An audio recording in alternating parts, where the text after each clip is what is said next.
অবশেষে সব জল্পনা কল্পনার অবসান ঘটিয়ে বৈষম্য বিরোধী ছাত্র আন্দোলনের অন্যতম মুখ ও তথ্য সম্প্রচার উপদেষ্টা নাহিদ ইসলাম এবং জাতীয় নাগরিক কমিটির সদস্য সচিব আক্তার হোসেনের নেতৃত্বে ছাত্রদের নতুন রাজনৈতিক দলের ঘোষণা আসছে চলতি মাসেই।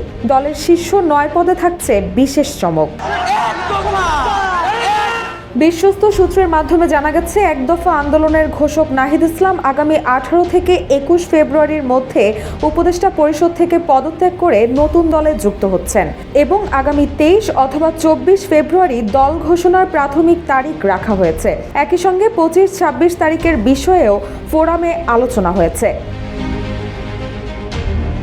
প্রাথমিকভাবে নাগরিক কমিটির 70 জন এবং বৈষম্য বিরোধী ছাত্র আন্দোলনের 30 জন থেকে 51 অথবা 100 সদস্যর নাম প্রকাশের প্রস্তুতি নেওয়া হচ্ছে। পর্যায়ক্রমে সেটি আরও বাড়বে। কেন্দ্রীয় শহীদ মিনারে এই দলের ঘোষণা আসবে। জুলাইয়ের 2000 শহীদ পরিবার এবং 31,000 আহত ব্যক্তিদের সামনে রেখেই দল ঘোষণা করবে তারা।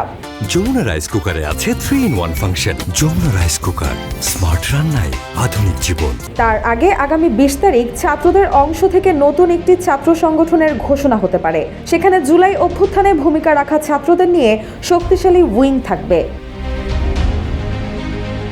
নাগরিক কমিটি ও বৈষম্য বিরোধী ছাত্র আন্দোলনের সূত্রে জানা গেছে, মঙ্গলবার সন্ধ্যা পর্যন্ত দলের নাম কি হতে পারে তা এখনও ঠিক হয়নি। আগামী 2-1 দিনের মধ্যে নাম চূড়ান্ত করা হবে।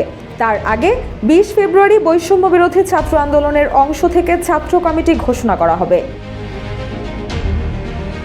এদিকে জুলাই আন্দোলনের সরব থাকা বেশ কয়েকজনের নাম গুরুত্বপূর্ণ পদগুলোতে রাখার বিষয়েও আলোচনা হয়েছে, যেখানে রয়েছে জাতীয় নাগরিক কমিটির আহ্বায়ক নাসির উদ্দিন পাটোয়ারি, প্রধান সংগঠক সার্জিস আলম এবং বৈষম্য বিরোধী ছাত্র আন্দোলনের আহ্বায়ক হাসনাত আবদুল্লাহ, প্রধান সংগঠক আব্দুল হান্নান মাসুদ ও সমন্বয়ক মাহিন সরকার, নাগরিক কমিটির মুখপাত্র সামান্তা শারমিন ও সমন্বয়ক উমামা ফাতেমা এবং জুলাই অভ্যুত্থানে ভূমিকা রাখা রাফে সালমান রিফাত, আলী আহসান জোনায়েদ ও আরিফিন মোহাম্মদ হিজবুল্লাহ সহ আরও বেশ কয়েকজনের নাম। গত 2 দিন টানা বৈঠকে উপস্থিত থাকা একাধিক ছাত্রনেতা জাতীয় এক গণমাধ্যমকে জানিয়েছেন, দলের গুরুত্বপূর্ণ পদগুলোর বিষয়ে অনেক গোপনীয়তা রক্ষা করা হচ্ছে। সোমবার সন্ধ্যা পর্যন্ত নতুন দলের 9টি পদ চূড়ান্ত করা হয়েছে। মুখপাত্র পদটি নারীদের পক্ষ থেকে নেওয়া হয়েছে। সামান্তা শারমিন অথবা উমামা ফাতেমা এই দুইজনের একজন মুখপাত্র চূড়ান্ত হবেন। এছাড়া সংগঠক, মুখ্য সংগঠক, যুগ্ম ইত্যাদি পদগুলোতে কারা আসছেন সেগুলো অত্যন্ত গোপনীয় রাখা হচ্ছে। প্রত্যেকটি মূল পদের সাথে একজন অথবা দুজনকে যুক্ত রাখা হয়েছে। গত 2-3 দিন গুরুত্বপূর্ণ পদের বিষয়ে কিছু ক্রাইসিস তৈরি হলেও সেটি অনেকটা মিটে গেছে। সবাই এখন দলের আত্মপ্রকাশ নিয়ে ব্যস্ত সময় পার করছেন বলেও জানান তিনি। নির্বাচনের পূর্ব মুহূর্ত পর্যন্ত অনেক চমক থাকবে এই নতুন দলে। সংশ্লিষ্ট দায়িত্বশীল নেতাকর্মীরা বলছেন, শহীদ পরিবারের চাওয়া চাহিদা এবং তাদের পরামর্শকে সর্বাধিক গুরুত্ব দিয়েই দলের ঘোষণা আসবে।